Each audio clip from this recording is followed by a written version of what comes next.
इथे नुसतं नाचतायत पण म्युझिक नाही आहे. तर तुम्ही म्हणाल असं कसं? तर यूट्यूबला ते कॉपीराईट क्लेम वगैरे असतो ना, म्हणून मग म्युझिक नाही लावली.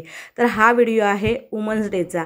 वुमन्स डेला आम्ही सगळ्या मैत्रिणींनी मस्त अशी पार्टी केलेली आणि दरवर्षीच करतो आम्ही. आमचा मैत्रिणींचा एक खूप छान मस्त असा ग्रुप आहे. तर आम्ही सगळ्या एकत्र आमच्या मुलांसकट जमतो, छान खातो पितो, मस्त नाचतो, एन्जॉय करतो. तर त्या सगळ्या गोष्टी म्हटलं तुमच्याबरोबर शेअर कराव्या. तर व्हिडिओ टाकायला ॲक्च्युली थोडा उशीरच झाला. मी थोडी स्लो पण आहे आणि कामं पण असतात ना, बरीच कामं असतात आता हाऊसवाईफ म्हटल्यानंतर आणि आता मुलांच्या एक्झाम आल्या आहेत. त्याच्यानंतर माझ्याही एक्झामचं प्रिपरेशन असं बऱ्याच गोष्टी असतात. त्याच्यामुळे व्हिडिओ टाकायला मला उशीर होतो. म्हणून मी शॉर्ट व्हिडिओ हल्ली नेहमीच पोस्ट करते. पण लाँग व्हिडिओ टाकायला मला शक्यतो जमत नाही. तर इकडे आम्ही पावभाजीचा बेत केला की एकच पावभाजी करूयात जेणेकरून आपल्यालाही एन्जॉय करता येईल थोडंफार. आणि त्या दिवशी महाशिवरात्र होती त्याच्यामुळे दुसरं काही करू शकत नव्हतो आणि ज्या लोकांचा उपवास होता त्यांच्यासाठी खिचडी केलेली. तर असं छान मस्त असं केलं सगळ्यांनी मिळून मिसळून. आम्ही माझ्यातल्या काही मैत्रिणींनी डेकोरेशन केलं, मी होती सोबत आणि काहींनी पावभाजी केली. आता डेकोरेशनचं कॉन्ट्रॅक्ट माझ्याकडेच होतं कारण मीच ती आयडिया वगैरे प्लॅन केलेली की आपण असं करू. गेल्या वर्षी पण आम्ही मस्त असा छान वुमन्स डे सेलिब्रेट केलेला, सेम असाच. फक्त गेल्या वर्षी आम्ही चिकन वडे वगैरे केलेले कारण गेल्या वर्षी वार होता तो खाण्याचा म्हणून.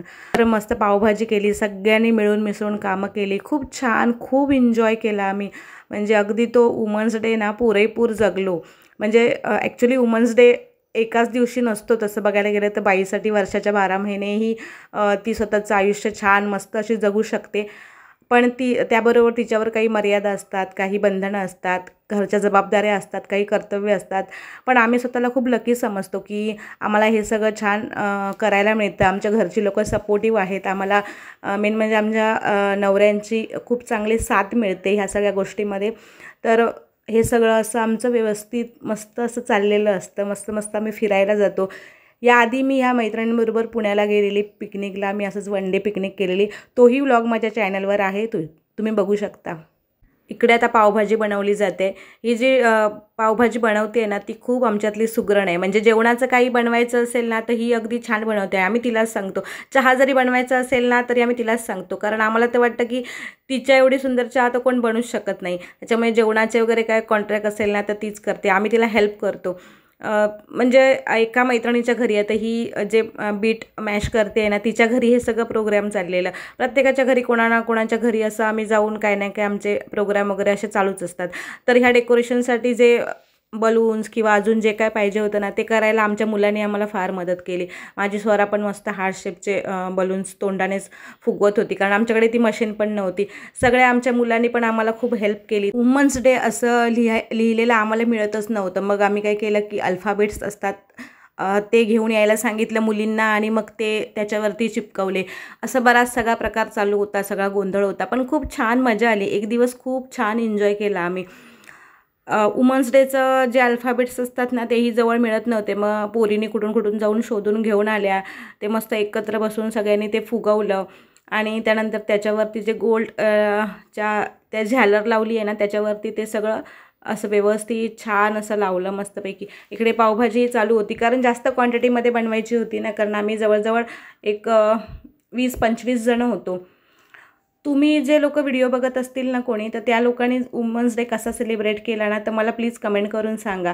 कारण तुम्ही तुमच्या कुटुंबाबरोबर केला आहे की असंच मैत्रिणींबरोबर केलं आहे की अजून कुठच्या वेगळ्या पद्धतीने केला आहे. जर कुठच्या वेगळ्या पद्धतीने केला असेल ना तर माझ्यासोबत नक्की शेअर करा जेणेकरून मला पुढच्या वर्षासाठी काहीतरी एक वेगळी थीम मिळेल. कारण आम्ही दरवर्षी वुमन्स डे असाच मस्त एन्जॉय करतो, सेलिब्रेट करतो. तर हे अल्फाबेट ज्या मुली घेऊन आल्या ना ते इथे फुगवायचं काम चाललेलं. खूप धम्माल केली आम्ही. ॲक्च्युली मला हे व्हॉईस ओव्हर करताना ते सगळ्या गोष्टी आठवत आहेत त्याच्यामुळे असं खूप छान वाटते. परत एकदम त्या फिलिंग खूप आठवूनही खूप छान वाटते. असे काही आनंदाचे क्षण जेव्हा आपण जगतो ना तेव्हा पुढचे काही दिवस आपले अजून छान आनंदात जातात. नाहीतर काही नेहमीचं आपलं असतंच की बायकांचं रांधावाडा उष्टी काढा, घरातलं काम, मुलांना शाळेत सोडा, मग त्यांना घेऊन या, मग त्यांच्या आता एक्झाम आहे ते एक्झामचं प्रिपरेशन करा, असं सगळं चालूच असतं. इकडे आम्ही मस्त आधी आमच्या मुलांना जेवायला दिलं, त्यांना खाऊन झाल्यानंतर त्यांना बेडरूममध्ये बसवलं आणि नंतर मग आम्ही सगळे बसलेलो जेवायला एकत्र गोल करून. खूप छान वाटतं असंही एक दिवस घालवायला. बनवायला। त्याच्यानंतर मग आमचे चालू झालं केक कटिंग, भरपूर फोटो काढले। त्याच्यानंतर आम्ही मस्त लुक चेंज केला आमचा पूर्ण।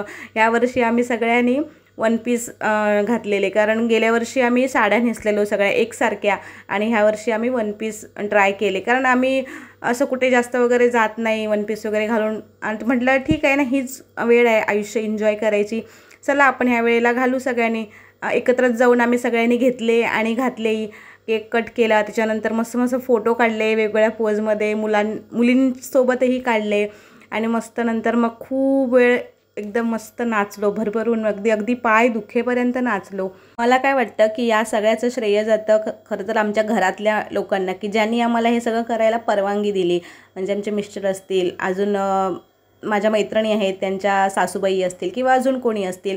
कारण काय होतं माहिती आहे की बाईवर जर बंधनं असतील किंवा तिला घरातून तेवढी परवानगी मिळत नसेल, तर ती किती तिच्या मनात असेल ना तरी ती तेवढ्या मोकळीकपणे एन्जॉय करू शकत नाही, तेवढी ती स्वतःला खुश ठेवू शकत नाही। त्यामुळे या सगळ्याचं श्रेय ऑफकोर्स आमच्या नवऱ्यांना जातं, आमच्या घरच्या लोकांना जातं, आमच्या मुलांना जातं, की ते लोकही आम्हाला तेवढाच सपोर्ट करतात, आणि त्यांच्यामुळेच आम्ही एवढं छान मस्त असं एन्जॉय करू शकतो। त्या दिवशी सकाळी आम्ही सुरुवात केलेली, म्हणजे सकाळी उठलो आणि आपल्या घरचं आवरून प्रत्येकजण जिच्या घरी प्रोग्राम होता तिच्या घरी गेलेलो। ते संध्याकाळी अगदी 7 वाजेपर्यंत आम्ही तिच्याच घरी होतो, आणि येताना उरलेली पावभाजी वगैरे तिने पण आम्हाला परत घरी दिलेली, की आम्ही जास्त क्वांटिटीमध्ये बनवलेली, त्याच्यामुळे बरीच पावभाजी उरलेली। प्रत्येकजण येताना परत थोडं भाजी वगैरे घरी घेऊन आलं। आमच्यामध्ये हे चालतं, त्याच्यामध्ये लाज वगैरे काय असं कोण बाळगत नाही की आता कसं घेऊन जायचं घरी येऊन परत मुलांनीच खाल्ली, कारण आमचं रिलेशन खूप घट्ट असं मैत्रीचं रिलेशन आहे, त्याच्यामुळे की हिच्याकडून मी कसं घेऊन जाऊ असं कधी कोणाला काही वाटत नाही। मी जो हा तुमच्याबरोबर आजचा व्हिडिओ शेअर केला आहे तो तुम्हाला कसा वाटला मला नक्कीच कमेंट करून सांगा। व्हिडिओ आवडला तर लाईक करा, चॅनलवर नवीन असाल तर नक्कीच सबस्क्राईब करा, आणि इतर मैत्रिणींपर्यंत शेअरही करा, जेणेकरून तुमच्या मैत्रिणीही मस्त अशा पार्टी करून छान छान एन्जॉय करू शकतील। बाय।